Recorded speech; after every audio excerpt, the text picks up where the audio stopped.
Good evening, ma'am. Good evening, Babita. It's Babita, right? मैं बबीता बोल दिया. Yes, ma'am. Okay. Okay, so किस किसने होमवर्क नहीं किया?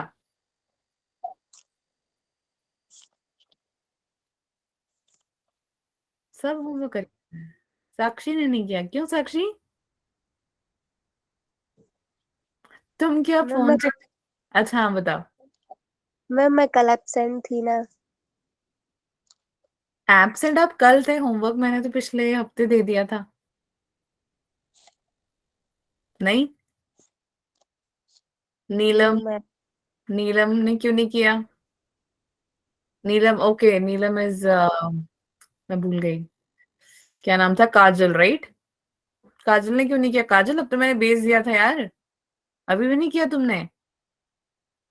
हेलो भूमिका. हेलो रह श्रुति. गया रह गया थोड़ा. रह गया. 3 ही तो क्वेश्चन करने हैं. देख लो 2 मिनट है. फटाफट से कर लो. भूमिका, श्रुति, प्रकृति. गुड इवनिंग बच्चों. और मैंने ट्रिक बनाने के लिए बोला है. मुझे किसी का नहीं आया. सिर्फ 2-3 बच्चों का आया. कब करोगे तुम लोग ट्रिक? और तुम्हें याद है ना मैंने क्या बोला? सब जिसका ट्रिक मुझे सबसे अच्छा लगेगा मैं वो क्या करूंगी? क्या करूंगी मैं? और मुझे लिटरली ऐसा लगता है कि मैं ना कभी कभार अपने आप को भी देख रही होती हूँ कि मैं कैसी लग रही हूँ, है ना? बात करते हैं अकेले. तुम बोलते तो हो नहीं. फिर मुझे कभी कभार लगता है कि मुझे मैं ना दीवारों से बात कर रही हूँ.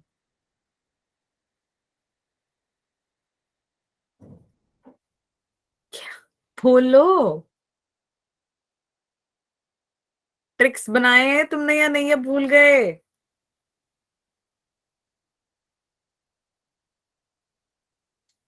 मैम मेरी क्लास में ज्वाइन. बनाया है मैम. हाँ आपका तो मैंने नहीं, मैम. भूमिका.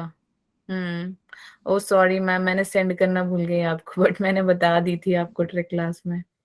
हाँ तो मैंने तुम लोगों को बोला है ना जिसने मेरे को चार्ट पे लिखा है वो भेजे.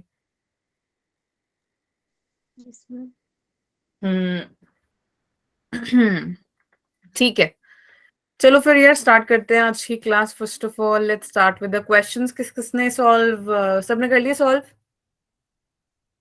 Yes, ma'am. Yes, ma'am. Cool. तो मैम अभी डिस्प्ले नहीं कर रहे हैं. बस सीधा यहाँ पे पूछ रहे हैं आप लोगों से. तो आप मुझे फटाफट से पहले बताओ. Mitochondria helps in photosynthesis, yes और नो?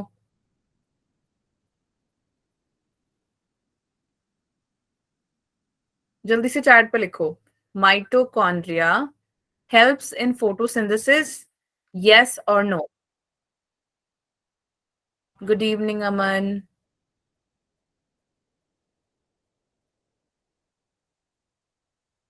अमन आपके बाकी सहपाठी कहाँ पे हैं? पता नहीं मैम, हॉलीडे की छुट्टी हुई है आज. अच्छा ठीक है ठीक है. तुम सब घूमने चले गए हो क्या? No ma'am. हाँ, आज तो क्लास में काफी कम बच्चे हैं. अच्छा ठीक है चलो बताओ जल्दी से. तुम लोग चैट पे क्यों नहीं लिख रहे यार? क्या हो गया? माइटोकॉन्ड्रिया फोटोसिंथेसिस में हेल्प करता है, हाँ या नहीं? यस या नो में बस आंसर देना है. इसमें भी तुम नोट्स खोल रहे होंगे पक्का. और यार जिसने क्वेश्चन सॉल्व किया वो तो भेज दो. इतना सोच सोच के लिख रहे हो. हाँ ठीक है. माइटोकॉन्ड्रिया हेल्प नहीं करता. फाइन. अब माइटोकॉन्ड्रिया जो है वो एक एंजाइम है जो कि डार्क रिएक्शन में यूज होता है. मैम क्वेश्चन फिर से बोलना. अभी वाला जो बोला है. अभी वाला ये बोला बच्चे मैंने कि माइटोकॉन्ड्रिया के पास एंजाइम है जो कि डार्क रिएक्शन में हेल्प करता है.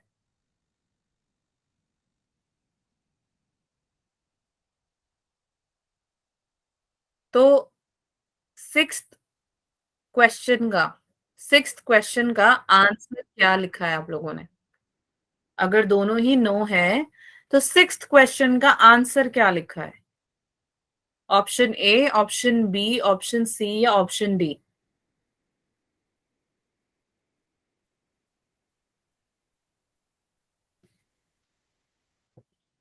शाबाश. बहुत बढ़िया. Very good. Nice. Next question था. मैम यहाँ डिस्प्ले नहीं कर रहे हैं बस मैम पूछ रहे हैं तो उसी टाइम आपने बोलना है, ठीक है? तो ध्यान से सुनो। Cell wall is generally absent in animal cell. This is yes or a no. क्या सेल वॉल एब्सेंट होता है एनिमल सेल में?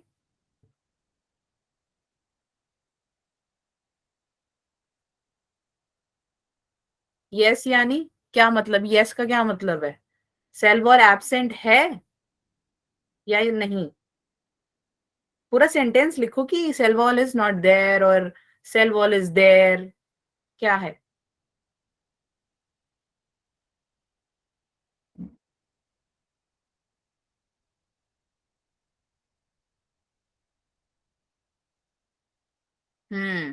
गुड। बाकी हाँ हाँ ठीक है, कोई बात नहीं। Okay fine. तो अब मेरे को बताओ, animal cells are covered by a cell membrane. Are animal cells covered by cell membrane?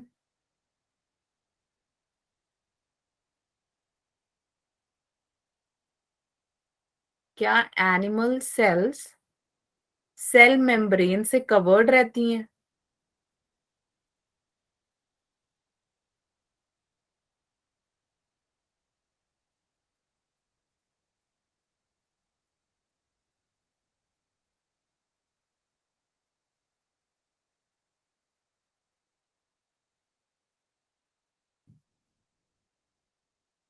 बाकियों को नहीं पता? ठीक है, तुम्हें मैंने यो यो सिखाया, तुम भूल गए सबके सब हैं? महान महान बच्चों। नाउ अगर सेल वॉल एब्सेंट है और एनिमल सेल इससे कवर्ड रहता है, तो फिर इसका ऑप्शन क्या रहेगा? सेवेंथ वाले का ऑप्शन क्या है? ए, बी, सी या डी?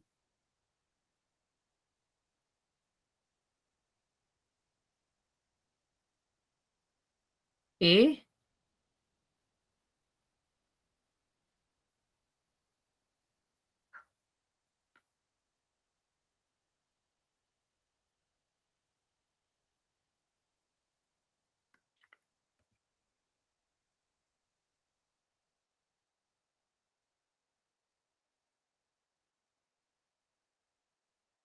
ध्यान से पढ़ लो क्वेश्चन, क्या बोला है उसने। ऑप्शन ए ही है पक्का? बाकी यार फटाफट से जवाब दो, क्या कर रहे हो तुम लोग? सो रहे हो? जल्दी करो।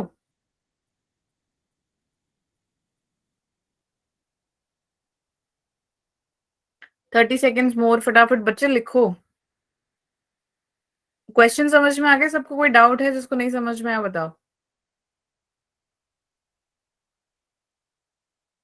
मेरी आवाज आ रही है? यस यो मैम। यो मैम। ठीक है, तो तुम लोग बोल ही नहीं रही हो, चैट पे भी बोल लो कम से कम। ऑप्शन ए नहीं है उसका आंसर, ठीक है? It's not option A. क्यों नहीं है? क्योंकि यार जब आपका सेल वॉल के पास, एनिमल सेल के पास सेल वॉल ही नहीं है, और दूसरा उसने ये बोला कि एनिमल सेल्स जो हैं वो सेल मेम्ब्रेन से कवर्ड है। जब एनिमल सेल सेल मेम्ब्रेन से कवर्ड है और सेल वॉल और एनिमल सेल में नहीं है, तो वो रीजन कैसे उसको एक्सप्लेन कर रहा है? वो तो उसको करेक्ट एक्सप्लेन ही नहीं कर रहा। तो अब मुझे बताओ कौन सा ऑप्शन होगा? क्वेश्चन तो पढ़ो ध्यान से। आप लोगों ने क्वेश्चंस खोले अपने पास? नहीं खोले?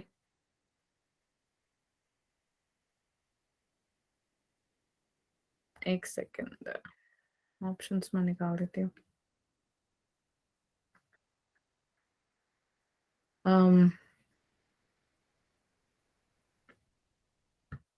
दिख रहे सबको ऑप्शंस?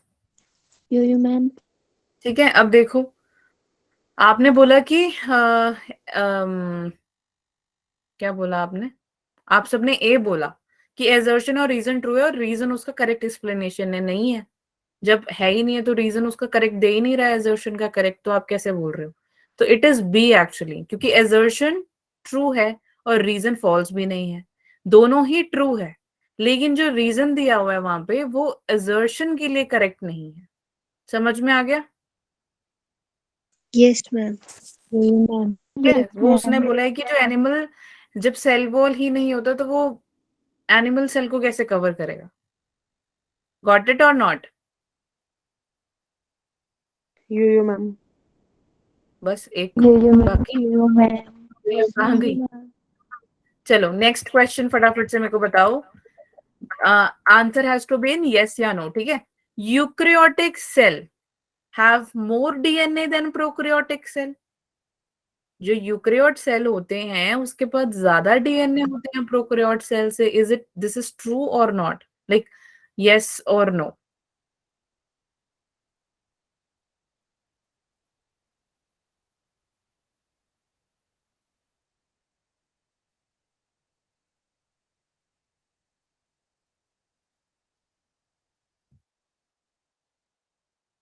करिश्मा कुमारी बहुत कम बोलती हो तुम, है ना?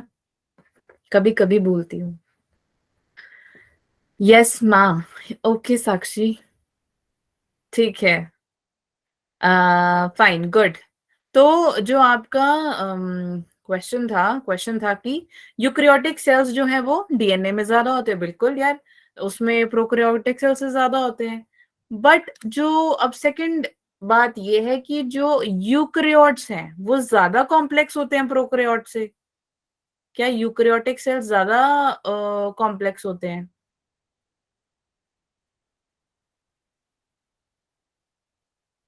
अगर यूक्रियोटिक सेल्स ज्यादा कॉम्प्लेक्स हैं तो फिर एक सेकेंड.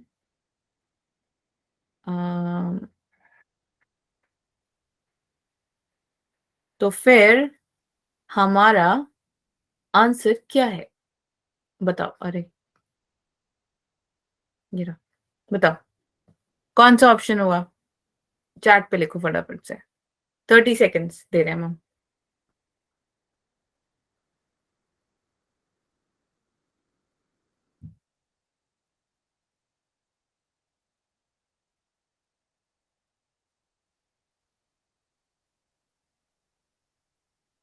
डन.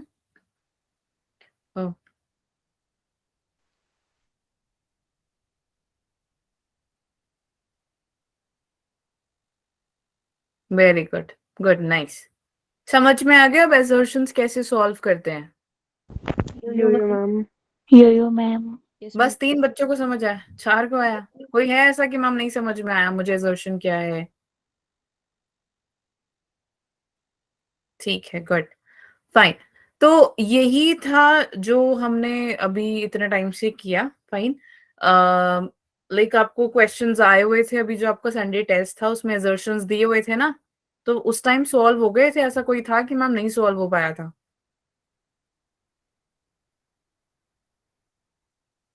सबसे सॉल्व हो गए assertion क्योंकि चैप्टर थोड़ा इजी था, है ना?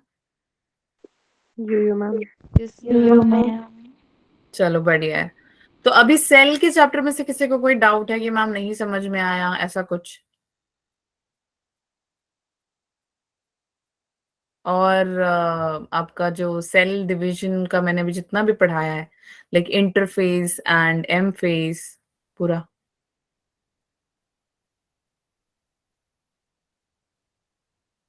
बच्चा तुम लोग को आवाज आ रही है मेरी? Yes, Yo-yo, ma'am. ma'am. Yo yo ma'am. Okay fine. So मुझे बताओ अब अगर किसी को कोई डाउट है तो. नहीं है तो फिर शुरू करें. Yo-yo, ma'am. ठीक है. बाकी के असाइनमेंट्स जो है वो भी कंप्लीट कर लो. ऐसा नहीं है कि मैम नहीं करेंगे, वो भी कराएंगे. कभी भी पूछ लूंगी मैं, और ये कंप्लीट होना चाहिए. जैसे आज हमने 3 क्वेश्चंस कर लिए. ठीक है, मैंने कल बोला था तो मैंने कर लिए ना. किए या नहीं किए? Yo-yo, ma'am. Yo-yo, ma'am. क्योंकि कंप्लीट करें इनको. Yo yo और ma'am. जिसका time है वो भी कर लो यार. थोड़ा सीरियस हो जाओ. तो छुट्टियां स्टार्ट हो गई हैं तो 1-2 दिन मजे करो, उसके बाद पढ़ाई शुरू करो. ठीक है, चलो लेट्स स्टार्ट नाउ. 1 मिनट.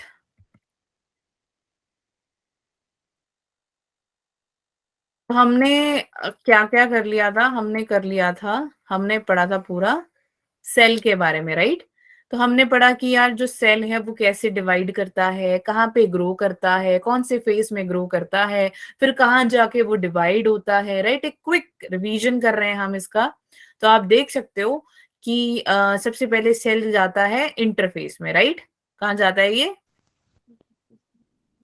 है ना? इंटरफेस का पोर्शन है तो बड़ा, बट ऐसा नहीं है कि वो ज्यादा काम नहीं करता। ऑब्वियसली यार वो काम करता है। ये आपका जीवन हो गया। जीवन के बाद कौन आता है, जल्दी जल्दी बताओ। S phase, very good. S phase के बाद G2 phase, G2 phase. G2 class phase. में ये 2 ही बच्चे हैं, बाकी कहाँ गए हैं? सारे इकट्ठे बोलो फटाफट से। G2 से फिर वो कौन से फेज में जाता है? M phase, Phase. यस, तो फर्स्ट एम फेज का पहला है प्रोफेज। प्रोफेज Pro के phase, बाद Meta phase, Metaphase, फेज, फिर Anaphase, Anaphase, फिर Telophase, Telophase, शाबाश, फिर टेलोफेज के बाद Cytokinesis, वेरी गुड। ये प्रोफेज और प्रोफेज, मेटाफेज, एनाफेज, टेलोफेज, इन सबको एक काइनेसिस कहते हैं। कौन सी प्रोसेस है वो, कौन सी डिवीजन है? Karyokinesis, very good, Karyokinesis, karyokinesis. शाबाश, बहुत बढ़िया। ठीक है, और कहाँ आके सेल डिवीजन करता है, जाके डॉटर सेल्स निकालता है? कौन से फेज में करता है वो? ओए, कौन से फेज में करता है, पता नहीं? सेल पूरा बनने के बाद डिवाइड करके बाहर कहाँ को निकलता है? साइटोकाइनेसिस। और नहीं तो क्या, और कहाँ जाके और डिवाइड होगा बेचारा, जीवन में? तो फिर मतलब इतने दिन से पढ़ा रही हूँ तो मैं यही नहीं पता कि कहाँ पे डॉटर सेल्स बन रहे हैं। वो याद नहीं है, ऐसे डायग्राम बनाया था, फरो बन जाता है, फिर एक टाइम आता है कि ये दोनों अलग हो जाते हैं। होते हैं, नहीं होते हैं? एक एनिमल सेल में दिखाया, Yo-yo ma'am, एक प्लांट सेल में दिखाया।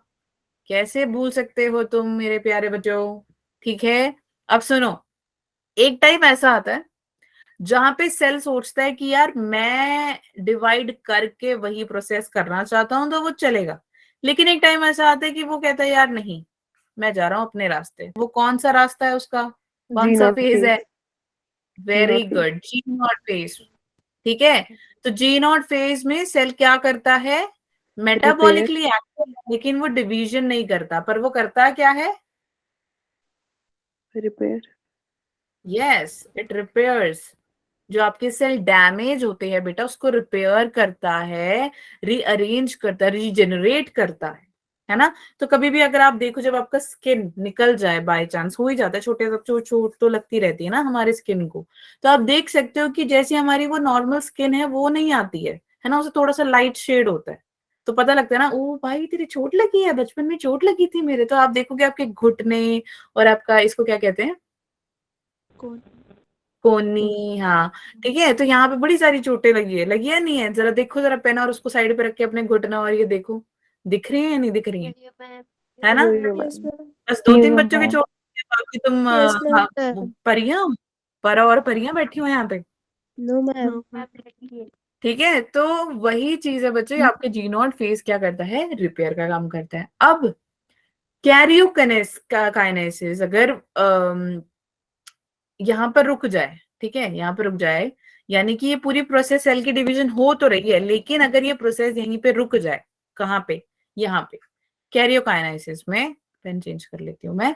तो बेटा उसको हम क्या बोलेंगे कि यार ये एक, इसने साइटोकाइनेसिस के थ्रू, साइटोकाइनेसिस काइनेसिस के थ्रू इसने क्या किया है? मल्टी न्यूक्लिएटेड कंडीशन को फॉर्मुलेट किया है। फॉर एग्जाम्पल अगर आप देखोगे कोकोनट, कोकोनट में देखा है ना, लिक्विड रहता है। अरे यार, जब आप घर में गाड़ी लेते हो, साइकिल ले लो या आप स्कूटी ले लो, बाइक ले लो, कुछ भी नया ले लो, कभी कभार तो सोफे पे भी लोग नारियल तोड़ देते हैं, नहीं तोड़ते? पानी होता है ना, कहते हैं ना जिसमें पानी शुभ, मुझे खास पता नहीं है बट मैंने अपनी फ्रेंड्स के घर देखा है। तो ठीक है, होता है उसमें लिक्विड या नहीं? Yes, ma'am. yo-yo ma'am, liquid endosperm present होता है, वो वहां पे क्या है? लिक्विडिटी क्यों है? क्योंकि वो सिर्फ उसकी जो सेल की डिवीजन है वो रुक गया वहां पे कैरियोकाइनेसिस तक। फिर एक टाइम आता है जब वो मलाई बन जाती है, फिर एक टाइम आता है कि जब आप नारियल को फोड़ते हो तब आप देखते हो कि एक हार्ड पार्ट होता है, लेकिन जब आप सिर्फ मलाई को खाते हो तो वो सॉफ्ट होता है ना। और उससे पहले, मलाई से भी पहले एकदम पानी पानी होता है, तो आसपास उसके मलाई अभी बनी नहीं है, बनने वाली है। वो कब होगी? वो साइटोकाइनेसिस में होगी। समझ में आ गया? यहाँ तो कोई डाउट है? No, ma'am. ऐसे कंडीशन को हम बोलते हैं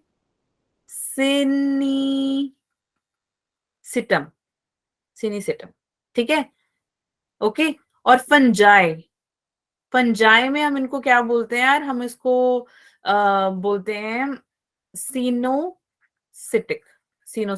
ओके, नोट्स में लिखा हुआ है, टेंशन ना लो। Coenocytic, fine. तो आप ये फंजाई में देख सकते हो, मतलब ये जो प्रोसेस है जहां पे मल्टी न्यूक्लिएटेड कंडीशंस हो जाती हैं, वो आप फंजाई में देखोगे सीनोसिटिक बोलोगे, नॉर्मली देखोगे किसी ऑर्गेनिज्म में तो आप उसको बोलोगे सिनिसिटम। ओके, समझ में आ गया? You, ma'am. कोई डाउट है? मैम। कोई डाउट नहीं है? चलो नेक्स्ट। अब थोड़ा आप माइटोसिस के बारे में इतना सारा पढ़ लिया, तो चलो इसकी थोड़ी सिग्निफिकेंस भी पढ़ लेते हैं यार। सिग्निफिकेंस यानी कुछ इंपॉर्टेंट चीजें। माइटोसिस करता क्या है? अब इतना सारा पढ़ लिया, आप मुझे बताओ कि माइटोसिस करता क्या क्या है? कुछ नहीं करता, बैठा रहता है माइटोसिस। 2 डॉटर सेल्स प्रोड्यूस करता है। और तो उसको करने से पहले ग्रोथ भी तो करता है ना, वो करता है या नहीं करता? You, ma'am. Yes, है ना? ma'am. यो ग्रोथ। मैम। तो आप देख सकते हो कि कोई एक ऑर्गेनिज्म है बच्चे, उस ऑर्गेनिज्म को बनने के लिए पहले क्या करना पड़ेगा? उसको पहले जाइगोट बनना पड़ेगा। ऐसे तो है नहीं कि हाँ भाई तुमने कहा कि बच्चा मतलब एक ऑफस्प्रिंग हो जाए तो हो जाएगा, नहीं ना। तो वो ऑफस्प्रिंग को पहले क्या करना पड़ेगा? जाइगोट बनना पड़ेगा। वो किसके थ्रू होगा? वो होगा माइटोसिस के थ्रू। ठीक है, तो वो क्या करेगी? ग्रोथ में हेल्प करेगी। कैसी ग्रोथ होगी? उसमें माइटोसिस की ग्रोथ होगी। ये सबसे पहला इंपॉर्टेंट पार्ट है इसके सिग्निफिकेंस का। दूसरी बात बेटा, ये दूसरी बात क्या बोल रहा है? ऑब्वियसली हमने पढ़ा था जी नॉट क्या करता है। जी नॉट अभी अभी बताया मैंने, बताओ जल्दी। Repair. Cell की repair. Yes, Repair. सेल की रिपेयर, डैमेज सेल्स और डैमेज सेल की रिपेयर, और ये रीजेनरेट करता है किसको? सेल्स को, है ना, ताकि आप उसको हील करें, है ना। एक टाइम होता है कि हमारा स्किन जो है पूरा ऐसे ब्राउनिश सा हो जाता है, फिर वो ब्लैकिश सा हो जाता है, वो धीरे धीरे हमारी जो ठीक हो रही होती है। कौन करता है? जी नॉट करता है। फिर एक टाइम आता है कि वो जो ब्लैक स्किन होती है वो निकल जाती है। निकलती है नहीं निकलती है? बताओ। सुनने में यो अजीब मैम। लग रहा होगा, यो लेकिन मैम। प्रोसेस तो यही है। और तुम्हें अगर अजीब लग रहा है तो तुम्हें आगे डॉक्टर भी तो बनना है, तो पता नहीं क्या क्या देखना होगा, है ना। डर तो नहीं लग रहा तुम्हें डॉक्टर बनने में? No, ma'am. है ना। तो खून से मुझे डर लग रहा है, अरे उसको चोट लगी है, मुझे चक्कर आ रही है, ऐसा तो नहीं बोलोगे? No ma'am. ठीक है, तो जी नॉट में रिपेयर होती है सेल्स की। जितने भी डैमेज सेल्स होते हैं वो रिपेयर हो जाते हैं। तो that is what G nought do. अब तो मेरे को लगता है अच्छे से तुम्हें समझ में आ गया होगा कि जी नॉट है क्या। समझ में आ गया तुम्हें? Yo, ma'am. Yes, इतनी ma'am. बार तो मैंने यो मैम। ये याद हो गया। ठीक है, चलो नेक्स्ट। वो कह रहा है यार रिप्रोडक्शन होती है। ऑब्वियसली हमारी रिप्रोडक्शन कितने टाइप्स की होती है? 2. कौन कौन सा? Unicellular and asexual. Sexual, asexual. Unicellular तो ऑर्गेनिजम्स होते हैं बेटा। Sexual Sexual and asexual. Asexual, asexual. हाँ बिल्कुल। तो सेक्सुअल कौन से हुए? In the presence of gametes. Yes, so male gamete and female gametes के थ्रू एक ऑर्गेनिज्म या ऑफस्प्रिंग क्या होती है? बॉर्न, रिप्रोड्यूस होती है। और एसेक्सुअल रिप्रोडक्शन में क्या होता है? पेरेंट सेल को किसी गेमीट की जरूरत नहीं है, वो अपने ही उसी एक सेल से क्या कर रहा है? आगे 2 डॉटर सेल्स को बना रहा है ना। इसीलिए हम इसको क्या बोलते हैं यार? Unicellular organism. अब रिप्रोडक्शन हो तो रही है यूनिसेलुलर ऑर्गेनिज्म में, है ना, बट वो कैसे ऑर्गेनिजम्स को प्रोड्यूस कर रहा है यार? एकदम डिट्टो कॉपी, जैसा पेरेंट वैसा ऑफस्प्रिंग। तो those are known as your clones. क्या कहते हैं उसको? क्लोन्स। समझ में आ गया? यहाँ तक किसी को कोई डाउट है? No, ma'am. क्लोन्स यानी No, ma'am. कॉपी है ना, ट्विन्स देखे होंगे आपने, बट स्टिल उनके मतलब माइनर सा चेंज होगा, किसी की थोड़ी सी नाक लंबी तो दूसरे वाली की नाक थोड़ी सी छोटी या पतली, ऐसा कुछ है ना। बट फुटस्टैट तो कराते हो ना नोट्स, वो एकदम एग्जैक्ट कॉपी निकलती है ना, तो वही है clones. So in unicellular organism you can see that the reproduction is asexual and जो ऑफस्प्रिंग्स या ऑर्गेनिजम्स बॉर्न हो रहे हैं यूनिसेलुलर ऑर्गेनिजम्स के थ्रू, उसको हम बोलेंगे क्लोन्स। समझ में आ गया? यहाँ तो कोई डाउट है किसी को तो फटाफट से बताओ। पक्का? Ma'am. चलिए आगे। नेक्स्ट पॉइंट, इसके बाद क्या था?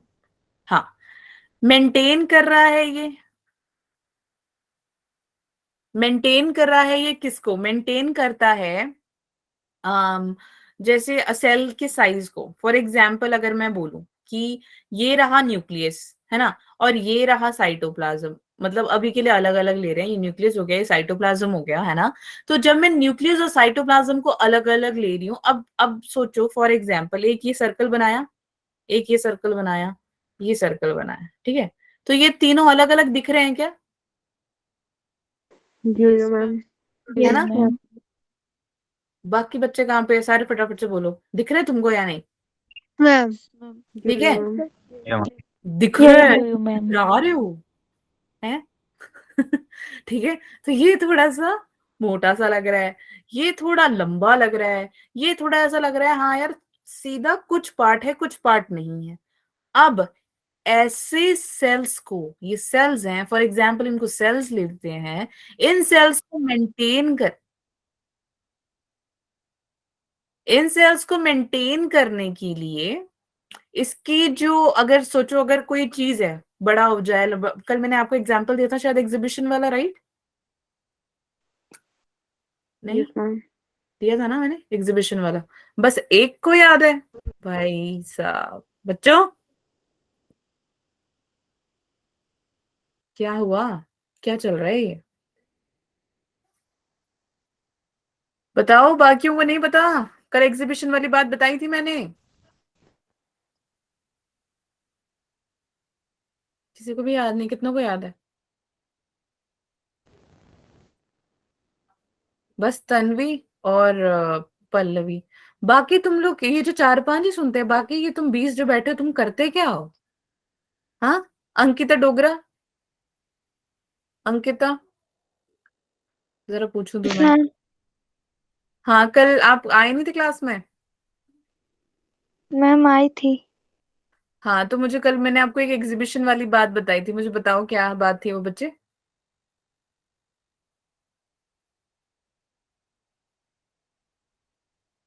पता नहीं मैम, है ना?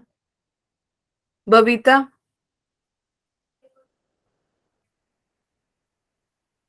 Yes ma'am. कल आप आए थे? No ma'am. भूमिका पटियाल,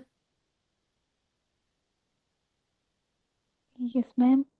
आए थे कल आप? Yes, ma'am. तो कौन सी एग्जीबिशन वाली बात थी वो? ऐसी स्टोरीज तो सुन लिया करो। दीक्षा चौहान,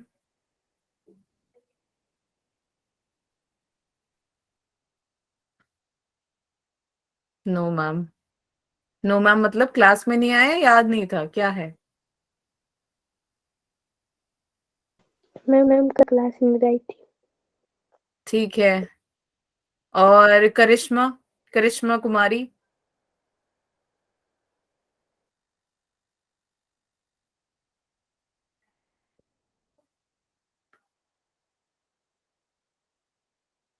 नो मैम का क्या मतलब होता है? याद नहीं है या क्लास नहीं लगाई?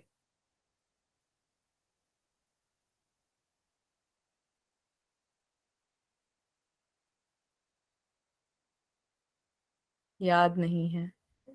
कैसे याद नहीं है? इतना टफ बात बताया था क्या मैंने? कल तो उल्टा इजी चीज बताई थी। सो नहीं कहते तुम बच्चों? बाकी मतलब किसी को भी याद नहीं है, दो तीन बच्चों को याद है। प्रकृति नरियाल, बच्चे आप बताओ।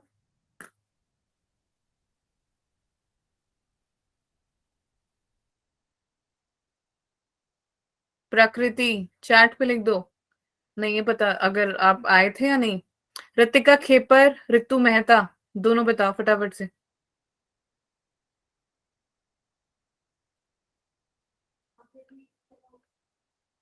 मैम याद नहीं आ रहा है रब्बा, इतनी टफ थी स्टोरी। कौन बताएगा? कौन बताना चाहेगा?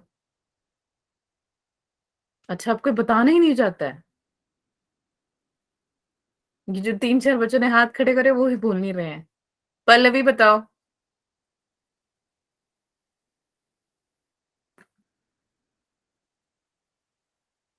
कौन थे ये यस मैम वाले बोल के चले गए जो तुम?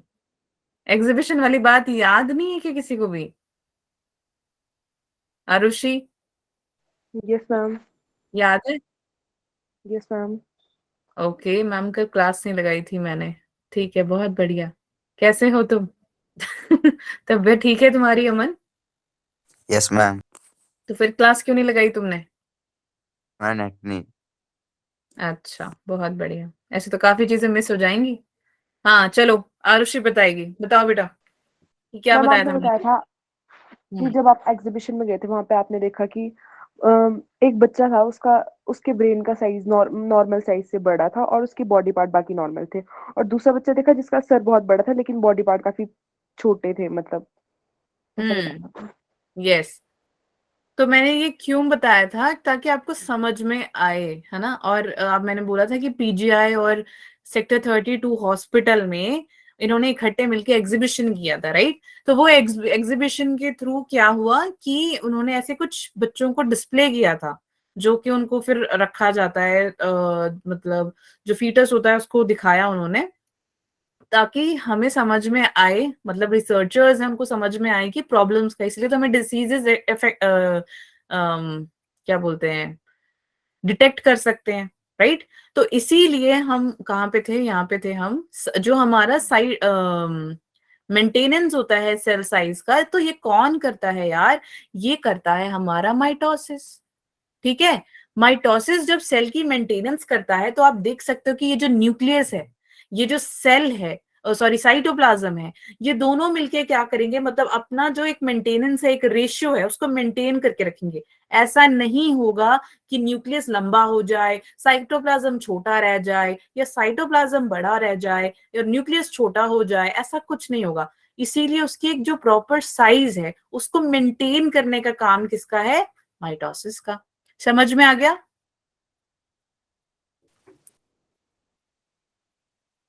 बच्चों Yes, Yes, ma'am. ma'am. ठीक है। You, last ma'am. पॉइंट यार, जेनेटिक स्टेबिलिटी होती है। जेनेटिक स्टेबिलिटी कैसे रहती है यार इनके बीच में?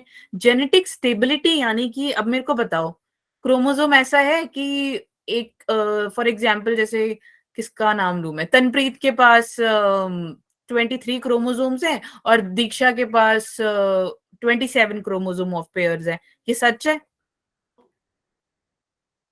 बताओ। No, ma'am. No, ma'am. No. सबके पास same same type of chromosome है या नहीं? No ma'am. है? You, ma'am.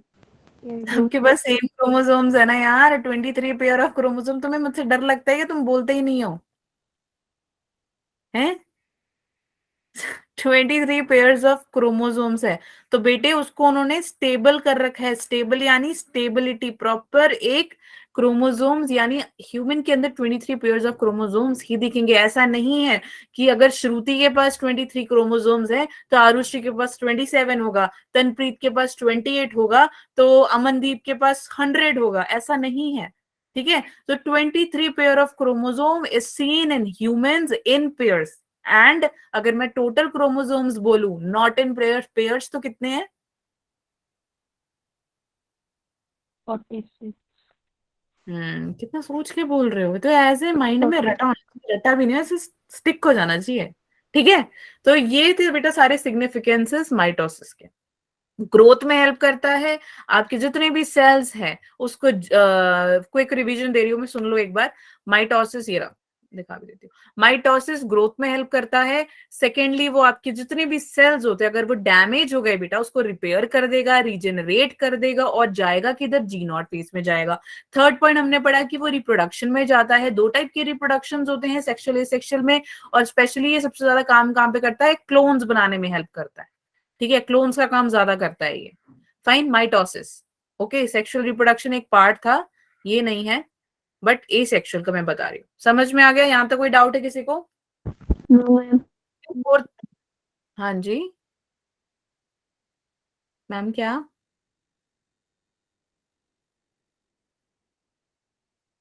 बोलो।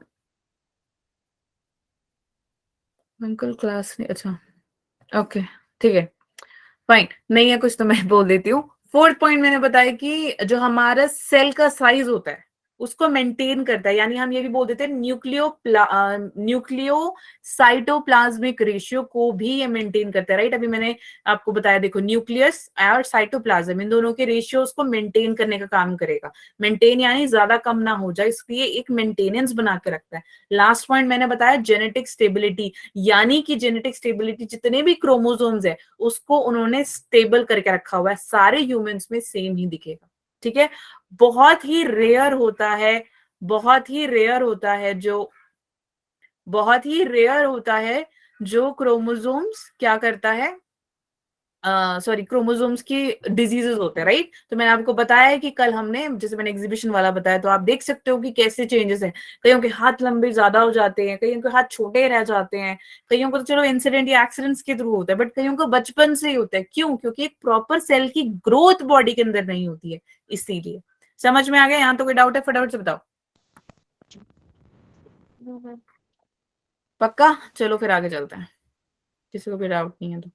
अब मेरे को एक बात बताओ कि जो सेल की डिवीजन होती है, सेल की division, no no not cell division, cell की जो सेल साइकिल जो होता है वो सबसे पहले कहां पे जाके डिसीजन लेता है, कौन से फेज में लेता है?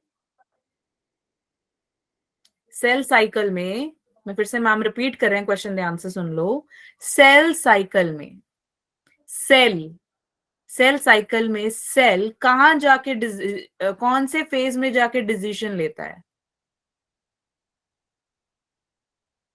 मैं ना तुम्हारे घर आके डंडे मारूंगी, मैं बता रही, तुम्हें पता नहीं है डिसीजन कहाँ लेता है वो? इंटरफेस। हाँ, इंटरफेस में। कौन से फेज में? इंटरफेस में कहाँ पे ऋतु बच्चे, कौन सा फेज? G1।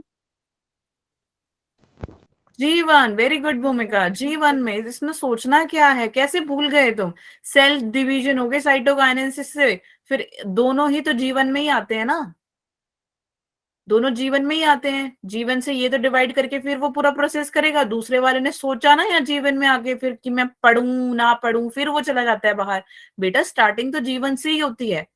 जीवन के बाद एस आ गया, एस के बाद कौन आता है? G2। G2 के बाद G2। M phase. M phase M होता है, phase। फिर एम फेज से फिर वो साइटोकाइनेसिस कर लेता है, साइटोकाइनेसिस से फिर वो आगे सेल डिवाइड, पूरा वही चलता है। लेकिन अगर उसका मन नहीं किया डिवाइड करने का, तो ऐसा थोड़ी है कि वो सेल वहीं बैठा रहेगा यार, वो जीवन में आता है। जीवन में एक बार आ जाए, डिसीजन ले ले, डिसीजन लेने के बाद वो जी नॉड में जाता है, वहां जाके वो अपना रिपेयर का काम शुरू कर देता है। तो ये क्वेश्चन को याद रखना, which phase of the cell cycle, which phase of the cell cycle is seen where the cell takes the decision? A, G2, B, M phase, C, telophase, D, G1। फटाफट से लिखो आंसर ग्रुप उसमें chat पे।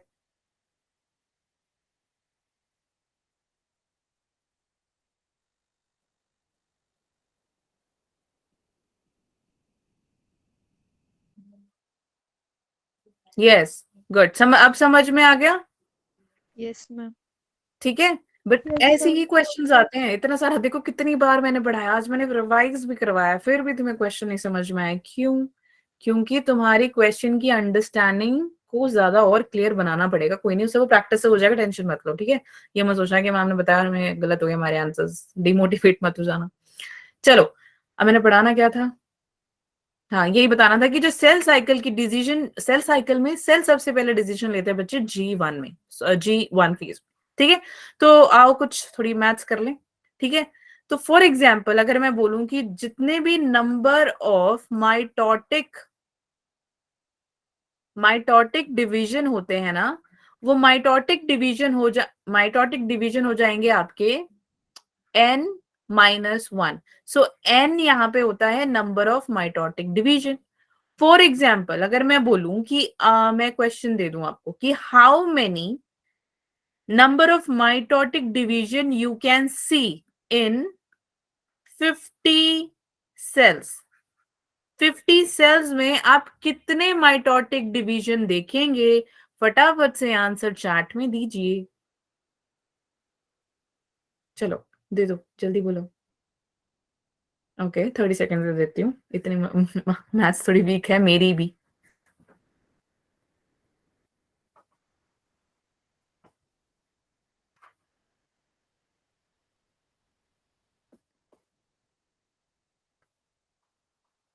Twenty 25। Oh my God, 25 कैसे आया? Divide नहीं करना है, माइनस करना है बच्चों, माइनस सब्ट्रैक्शन। ये कौन है? आरुषि 25, 15, तन्वी 25, अंजना 49। तन्वी 25 कैसे आया बच्चे? ऋतु भी 25, ऋतु मैं तो बताओ, कोई तो बताओ 25 कैसे आया ऋतु? मैम क्वेश्चन ये रहा question. Number of mitotic division formula is n-1। So n आपका माइटोटिक डिवीजन है, 50 सेल्स को आपको डिवाइड करना है। डिवाइड कैसे करेंगे यार? It's very simple. जब n की माइटोटिक डिवीजन सेल में 50 है तो आप n की वैल्यू 50 ही तो डालोगे, -1 कितना हो गया? 49। और क्या, बस एक को ही पता था आंसर, अब सब लिख रहे हैं। ठीक है, गुड, अच्छा है, चलो समझ में तो आया। यहां तक कोई डाउट है? No ma'am. ठीक है, इजी था ना ये। अब नेक्स्ट नो देखो, मैम। वो था माइटोटिक डिवीजन, माइटोसिस में सेल की डिवीजन। अब हम करें mitotic generation. So number of mitotic generation in a cell is ये थोड़ा सा मुझे कंफ्यूजन है एक्चुअली, फॉर्मूले से नहीं है, जो नेक्स्ट मैं आपको क्वेश्चन दूंगी उससे मैं बता देती हूँ। 2n is equal to x, fine. So जो आपका n है ना इधर, n is equal to number of generation, ठीक है, और x is equal to cells, ठीक है, फाइन। यहां तक समझ में आ गया? Yo ma'am. अगर अगर मैं क्वेश्चन दे दूं, चलो क्वेश्चन लिखते हैं फटाफट से। How many generations and mitotic division, mitotic generation and mitotic divisions are required to form 8 cells, 8 cells। तो एक आपका जनरेशन निकालना है आपने, एक आपने डिवीजन निकालना है। फटाफट से बताओ, 1 मिनट रुक जाओ, 46, ठीक है, चलो 1 मिनट दे रहे हैं मैम, फटाफट से करो।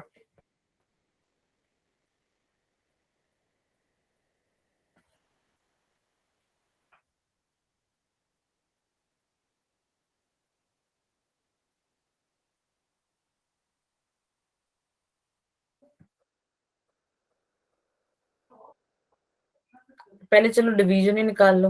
डिवीजन तो इजी है, डिवीजन निकाल लिया सबने? नहीं, अच्छा एक सेकेंड, ओके। आपको बैकग्राउंड नॉइस तो नहीं आ रही ना बच्चों? बैकग्राउंड नॉइस आ रही है आपको, आप सबको, किसी को आवाज आ रही है बच्चों? हेलो, आवाज आ रही है सभी को ना? ठीक है, okay. 8 - 1 7 divisions, fine, good good, nice. Divisions बहुत बढ़िया। जनरेशन निकालो अब, जनरेशन निकालो। जनरेशन का फॉर्मूला क्या है?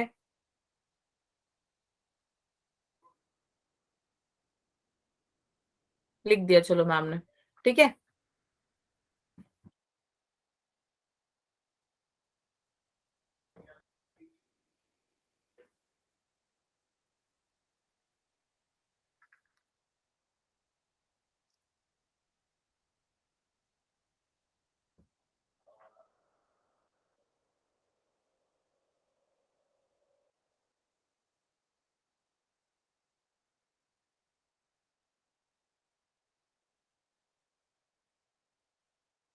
Done.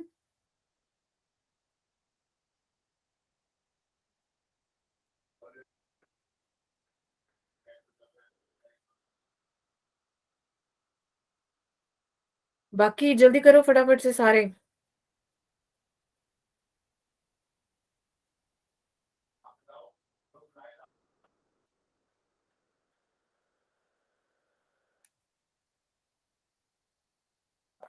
To n is equal to x।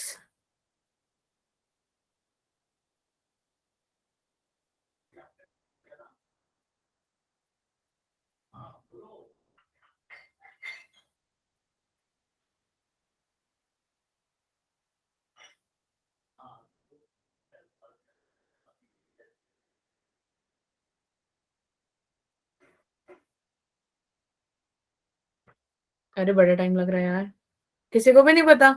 Anjana, सिर्फ अंजना को पता है। अंजना, कैसे सॉल्व किया आप बताओगे?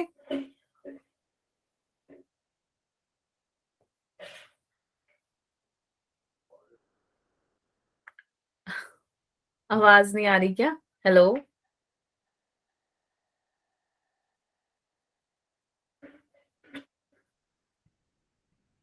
बच्चों आवाज आ रही है मेरी?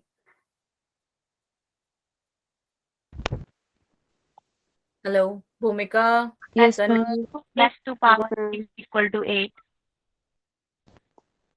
क्या बोला? 2 raise to power 3 is equal to 8.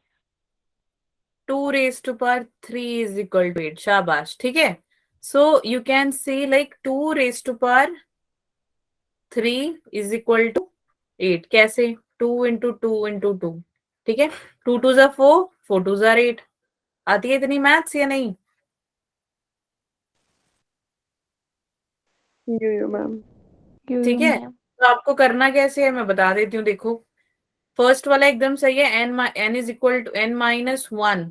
कितना था? n कितना है हमारा? 8 -1 कितना हो गया? 7, राइट। अब जनरेशन कर लेते हैं। जनरेशन बेटा पीडी फॉर एग्जाम्पल ले लो, ये रहा। Screen. Oh ma'am I Screen screen नहीं दिख रही। सॉरी, ये सॉरी। हाँ हाँ हाँ हाँ हाँ, एक मिनट, ये लो, अब दिख रही होगी, यो मैम, दिख रही है ना? Yo ma'am. n-1, fine. n-1 is equal to 8 - 1, 8 - 1 is equal to 7। अब ये हमारा निकल गया डिवीजन, माइटोटिक डिवीजन निकल गई। चलो अब कर लेते हैं जनरेशन, फाइन। अब ये डिवाइड करके क्या करेगा यार? ये 2 सेल्स में डिवाइड हो जाएगा। ये 2 डॉटर सेल्स आगे 4 में डिवाइड हो जाएंगी। ये 4 डॉटर सेल्स आगे कितने में डिवाइड हो जाएंगी? जल्दी बोलो, इससे पहले मैं बना दूं। 4। अच्छा, 8 टोटल ये चारों 4 में डिवाइड होंगी 8. बेटा। 8 डबल कर दो ना 16 उसका। 2 का 4, 4 का 8, 8 का 16, 16 का 32। 32 32। Yes, okay. सो देखो, अब इसने बोला कि डिवीजन कर लेते हैं पहले। बेटा पहले इसने डिवाइड किया 1, फिर इसने डिवाइड करके ये 2 निकाला, कर लो 1 + 2 कितना हो गया? 3। फिर इन दोनों ने मिलके डिवाइड किया, तो डिवाइड जब 2 ने किया तो 2 + 2, इसने 2 आगे डिवाइड करना है, इसने भी आगे 2 डिवाइड करना है, राइट? तो डिवाइड करके कितना निकला? 4 5 6 7 डिविजन्स। ये रहा ना 7, हो गई ना 7 डिवीजन पूरी, या नहीं? यो मैम। अब जनरेशन देख लेते हैं यार। जनरेशन देखो, ये रहे आपके दादाजी या नाना जी, ये रहे आपके पापा या मम्मी, ठीक है, मॉम, और यहाँ पे आ गए बहुत सारे बच्चे। फाइन, जैसे कौन कौन? तन्वी, मैं देखती हूँ मुझे किस किस का नाम याद है, ठीक है, तनप्रीत, फटाफट से खुद ही बता दो और बबीता, और कौन है? श्रुति। 4 बच्चे और चाहिए, नाम बता दो यार अपने, नहीं चाहते तुम्हारा नाम आए। भूमिका। हाँ, भूमिका, बस अमनदीप। अमनदीप तो पता नहीं कहाँ पे है। आरुषि। तुम लोग अपना नाम खुद भी बोल सकते हो, एक बच्चा अपना नाम बता दो। दीक्षा। दीक्षा। तुम नहीं चाहते ना तुम्हारा बोर्ड में नाम आए, खुश है हम पीछे मैम, है ना? ओके, तो ये देखो 8 बच्चे, तो तुम देखो इनके जो पेरेंट हैं, मतलब आपके जो दादा दादी हैं, भूमिका के, अमन के, आरुषि के, दीक्षा के, इनके जो दादा दादी होंगे वो आपकी फर्स्ट जनरेशन है। तन्वी, तनप्रीत, बबीता, श्रुति, तुम सबके, तुम मतलब सबके जितनों के भी मैंने नाम लिखे हैं यहाँ पे, मतलब यानी तुम 3rd जनरेशन हो, तुम्हारे पापा मम्मी 2nd जनरेशन है, और तुम्हारे दादा दादी कौन से जनरेशन हुए? 1st जनरेशन, ठीक है। 1st generation, 2nd generation, 3rd generation. कल को तुम लोगों की भी शादी होगी ना, फिर बच्चे होंगे, ठीक है, तो तुम्हारा कौन सा जनरेशन आ जाएगा? 4th generation. फिर जब तुम्हारे बच्चों के बच्चे हो जाएंगे वो आपका 5th जनरेशन। Got it? तो डिवीजन यस ऐसे, मैम। ये आपकी जी, जनरेशन है जो हम ऐसे डिवाइड कर रहे हैं आगे आगे। अब ये 4 से जो 8 से 16 बनेगा वो आपका 4th जनरेशन होगा, ठीक है। फिर आगे 32, फिर आपका वो 5th जनरेशन होगा। ऐसे जनरेशन, इट्स लाइक पीडीएफ। समझ में आ गया? यहाँ तो कोई डाउट है कि मैम ये पार्ट नहीं समझ में आया तो बताओ। आ गया? चले आगे। यो ma'am. Yo-yo, Yes. ma'am. Next चीज सुन लो ध्यान से। जब सेल साइकिल की कुछ रेगुलेशंस होती हैं, यानी कि जब हम ड्राइव करते हैं ना, कभी कभी अगर आपने साइकिल चला लो, या आप ऑब्वियसली अपने पेरेंट्स के साथ या अपने कजिन्स वगैरह के साथ घूमने तो जाते हो, ऐसा तो है नहीं आप कहीं जाते नहीं हो, या स्कूल भी तो जाते ही हो, है ना? तो आप देखो कि कभी कभार बस वाले भैया, है ना, जल्दी जल्दी में क्या कर देते हैं? रेड लाइन जंप कर देते हैं। कभी कभार टर्न ज्यादा वो ओवरटेक कर लेते हैं। तो कुछ चीजें होती है ना, जैसे ट्रैफिक पुलिस ने भी क्या किया हुआ है, कुछ रूल्स और रेगुलेशंस बनाए, वैसे ही सेल साइकिल के भी कुछ रेगुलेशंस है। रेगुलेशंस यानी कैसे रेगुलेशंस? देखो अब इतने सारे सेल्स हैं, ठीक है, तो सेल को काम क्या है? सेल ने ग्रो करना है, डिवाइड करना है, ग्रो करना है, डिवाइड करना है, रूल सिर्फ यही है। लेकिन अगर इन सेल्स में से कोई सेल खराब हो जाए, अगर इनमें से, हमारी पूरी बॉडी सेल से बनी है या नहीं बनी? यो मैम। है ना? यार क्लास में 2 ही बच्चे हैं, तुम बाकी बोलते क्यों नहीं हो? Yo-yo, ma'am. कॉफी खाते हो तुम साथ में बैठे बैठे, या तुम मस्त अपना गाजर का हलवा या पॉपकॉर्न और कोक को क्या बोलते, कोक लेके बैठो कि हाँ मैम हम तो सुन रहे हैं प्रवचन चल रहा है यहाँ पे, बोलते क्यों नहीं तुम? चलो सुनो, ये जो सेल है ना, अगर एक सेल खराब हो जाए तो उसके साथ बेटा जितने भी सेल्स होंगे धीरे धीरे खराब होने लग जाएंगे। सुना है आपने लंग कैंसर? सुना है? यो कौन मैम। कौन से सुने हैं आपने? ब्रेन कैंसर, लंग कैंसर, इतने सारे कैंसर्स होते हैं। क्यों? क्योंकि यार जो सेल्स होते हैं ना वो धीरे धीरे खराब होने लग जाते हैं। कुछ सेल्स की बर्स्टिंग हो जाती है, कुछ सेल में प्रॉपर डिवीजन नहीं होती है। तो ये जो सेल्स हैं, these cells are known as cancerous cells. क्या है ये? Cancerous cells, because they are doing uncontrolled division, यानी कि इसकी जो डिवीजन है बेटा वो अनकंट्रोलेबल है।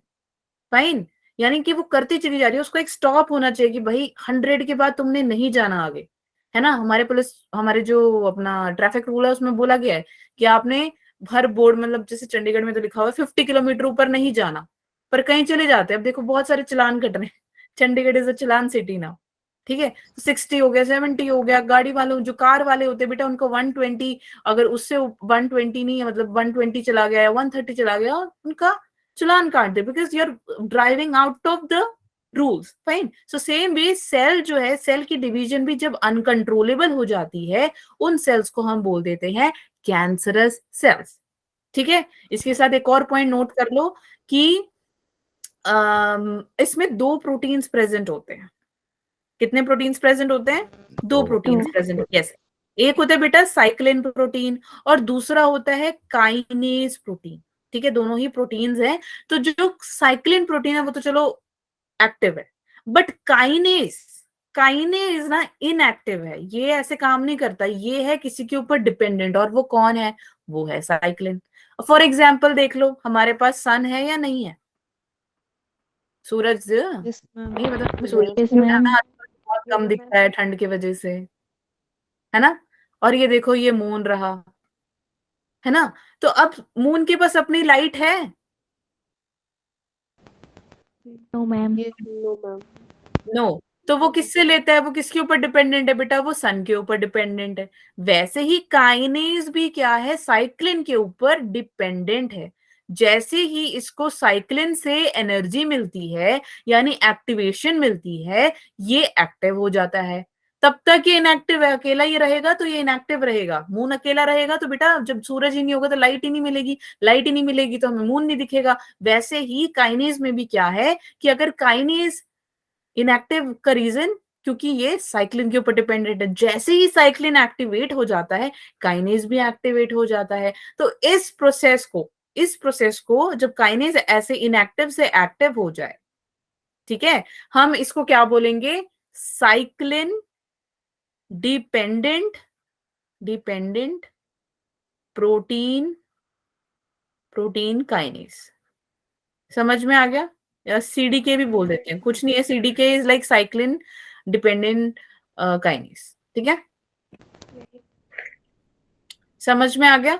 यहां तो कोई डाउट है कि मैम नहीं समझ में आया तो फटाफट से बताओ, ठीक है। That's all for today. Ma'am notes भेज देंगे आपको, यही था। कुछ पूछना है तो बताओ।